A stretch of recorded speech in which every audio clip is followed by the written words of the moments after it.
ဒီခောက်ချက်ပြမှာကလောလောကူကူနဲ့တုပ်လို့ရတယ်အမဲဥကြံထက်တရာအတုပ်လေးဖြစ်ပါတယ်နော်အရင်ဆုံးရင်နွေးဆူလာပြီဆိုလို့ရှိရင်နော်ဒီအမဲဥလေးတွေထည့်ပြီးတော့ပြုတ်လိုက်မယ်နော်အမဲဥကြံလေးတွေပေါ့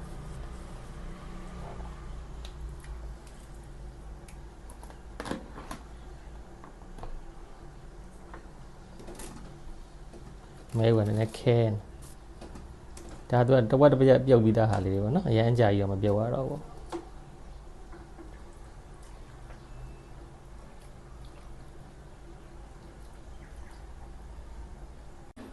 အရင်ဆုံးခုနကပြုတ်ထားတဲ့အမဲဥထက်တရာဥချမ်းလေးတွေကိုကက်ကြီးလေးတွေနဲ့အနေတော့လှီးပြီးတော့ထည့်မယ်နော်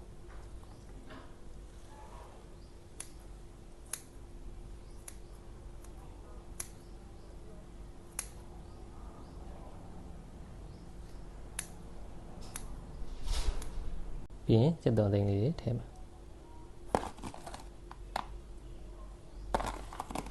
ပြီးရင်ငယ်သီးသိန်းလေးတွေကက်ကြီးနဲ့ညှက်ထည့်မယ်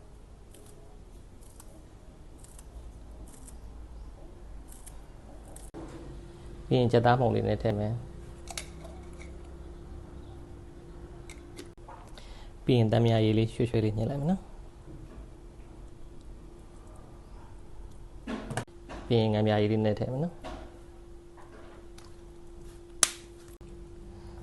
ပြီးတော့ရင်တော့ငရုတ်သီးအရောင်တင်မှုန်နဲ့ကြက်သွန်လူနဲ့ချက်ထားတဲ့စီနီစီချက်လေးဆန်းလိုက်မယ်နော်ပြီးရင်တော့တေချာနှောက်ငဲလိုက်